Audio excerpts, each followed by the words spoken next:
Adillah pada kami tak bodoh, meski memang kami tak pandai.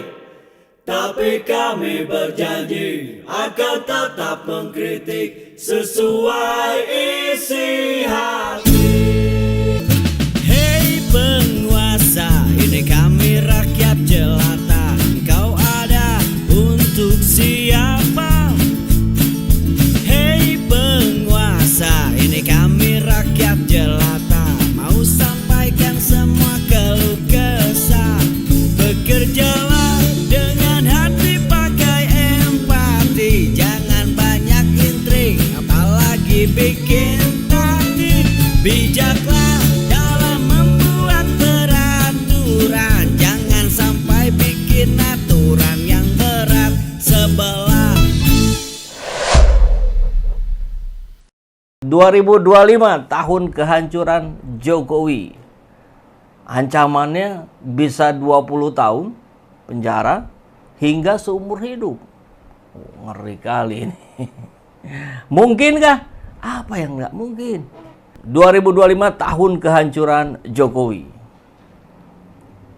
By M. Rizal Fadilah. Gelar Joko Widodo sebagai finalis penjahat dan koruptor terorganisir dunia adalah pukulan akhir tahun 2024 dan kado pensiun 2025 Jokowi. OCCRP seolah mengantar lengser presiden yang hobi bohong dan serba palsu ini dengan ucapan "Selamat jalan koruptor dunia". Di dalam negeri, Jokowi ditampar MK lewat presidensial threshold 0%.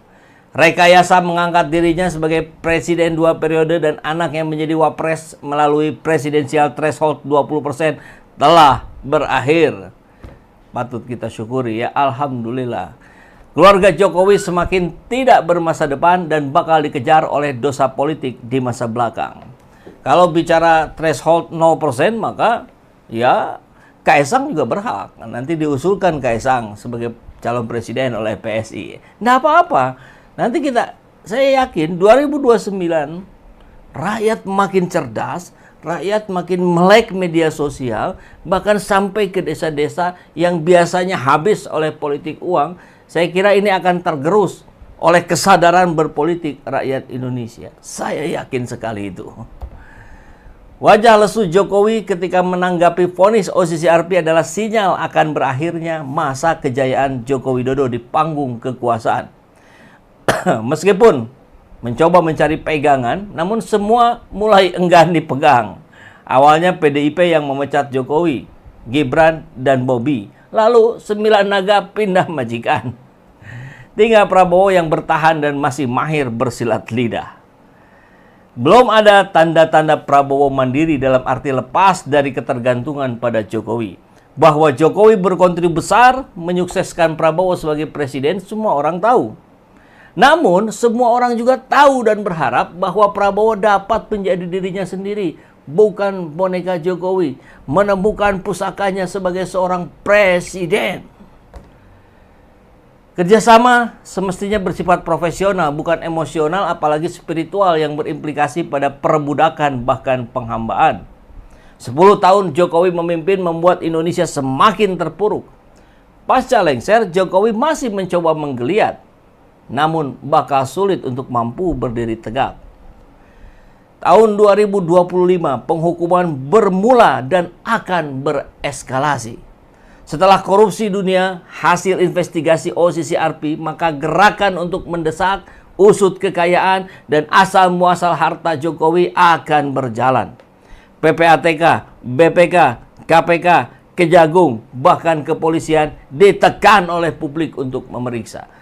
Kita lihat pernyataan Prabowo kemarin bahwa rakyat hari ini makin pintar. Kita harus segera membersihkan diri sendiri sebelum dibersihkan oleh rakyat. Artinya, Pak Prabowo sudah sangat mengerti persis bagaimana kekuatan rakyat dalam bermedsos. Jadi jangan juga hari ini dianggap, sebagian masih ada yang menganggap sepele. Wah, jangan keluar-keluar di medsos doang dong, turun ke lapangan. Lapangan mana? Anda mau demo 50 orang, mau dihabisi di jalanan. Justru kekuatannya di media sosial hari ini. Maka manfaatkan itu dengan efektif. Berbagai bantahan Jokowi dan buzzer justru mendorong pembuktian. Ya, adalah beberapa ya yang langsung keluar-keluar, mulai dari siapa? Fahri Hamzah, kemudian Noel, termasuk Irma Suryani. Sudah kita bahas di video sebelumnya. Lembaga-lembaga Corruption Watch terangsang dan akan semakin galak. Tapi yang lebih kuat tetap kekuatan netizen di media sosial. Seruan tangkap dan adili Jokowi dari pintu korupsi memiliki landasan yang kuat. Ancaman penjara 20 tahun hingga seumur hidup bagi koruptor telah menempatkan Jokowi sebagai kandidat kuat pesakitan. Belum lagi aksi-aksi tuntutan sanksi hukum gantung dan teatrikal guideline oleh mahasiswa. Berbarengan dengan tuntutan pengusutan korupsi, Jokowi juga didera tudingan ijazah palsu, nepotisme, KM50, kegagalan IKN, kong kali kong PSN PIK 2, serta Cinaisasi. Prabowo akan dihadapkan pada beban berat dalam melindungi kenyamanan Jokowi dan keluarga. Ujungnya, ia melepaskan. Apalagi, tahun 2025 adalah tahun kegelapannya Jokowi. Dua persoalan yang mengancam, yakni pertama, koalisi partai memudar dan rontoknya kepentingan relasi atas Jokowi. Gibran bukan lagi perekat, tetapi kanker yang cepat atau lambat harus diamputasi. Keluarga Jokowi menjadi pusat diagnosa penyakit bangsa. Kedua, oposan Jokowi bertambah dan menguat, termasuk orang dekat yang melompat. Gumpalan oposisi semakin kuat, berani mendapat siraman minyak dari OCCRP. Partai-partai baru bakal muncul melihat momentum dan terpicu presidensial threshold 0%. Tahun 2025 adalah tahun keputusasaan Jokowi. Lebih mengentalkan spiritualitas diri melalui dunia klinik dan mistik. Pelarian yang justru semakin menenggelamkan. Jokowi adalah kisah anak manusia serakah yang bertopeng kesederhanaan, keluguan, dan simpati palsu. Tahun 2025 adalah tahun terakhir, adalah tahun rakyat membuka paksa topeng Joko Widodo. Penutup wajah buruk dari sang penjahat yang tidak punya rasa malu. Saatnya melawan dan memberontak. 2025 adalah tahun kehancuran Jokowi. Gandhi Sulistianto Sinarmas diangkat menjadi dubes di Korsel, selanjutnya menjadi anggota Watimpres sebagai balas jasa. Ini baru salah 100, bukan salah satu ya, salah 100 dari ribuan barbuk. Tapi Petruk masih aja mau menyangkal dan nuduh OCCRP Amsterdam cuman bikin framing jahat. Ya, ini dilakukan oleh konco-konconya, semuanya bereaksi. Buzzer Mulyono langsung bertebaran. Dan tentu tidak akan kita biarkan. Karena pertarungan hari ini adalah pertarungan di media sosial. Gurita bisnis anak dan mantu Jokowi mudah sekali membongkarnya. Data-data sudah lengkap. Tinggal membuka diri saja. KPK buka diri. Polisi buka diri. Kejagung buka diri. Buka diri itu artinya tindak lanjuti laporan-laporan yang sudah masuk. Mana buktinya? Noel bilang nggak ada keputusan pengadilan. Ya gimana mau masuk ke pengadilan? Laporannya aja nggak diproses kok. Gimana caranya ngasih tahu ke orang yang masih sibuk rebutan salaman dan selfie sama Mulyono, sama Kang bagi-bagi susu gratis ya? Nggak, itu 0, sekian persen. 0,0 sekian persen. Enggak.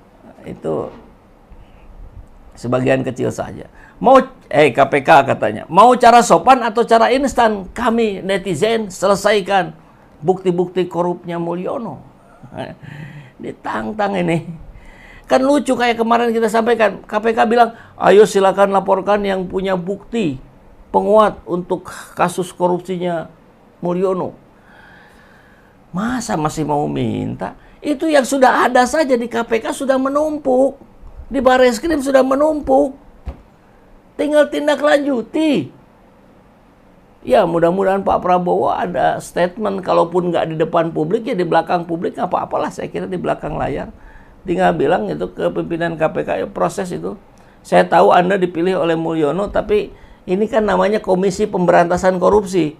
Fokus Anda di situ, bukan Komisi Pelindungan, tapi Komisi Pemberantasan.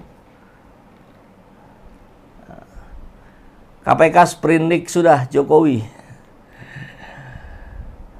Kalau Jokowi tak merasa bersalah dan tak korupsi secara yuridis, bukan koar-koar, menangkal, itu tidak menyelesaikan masalah. Ya, datangi KPK. Mana gitu. Ini LHKPN saya, ini bisnis-bisnis anak-anak saya. Halal, halal. Kan begitu harusnya.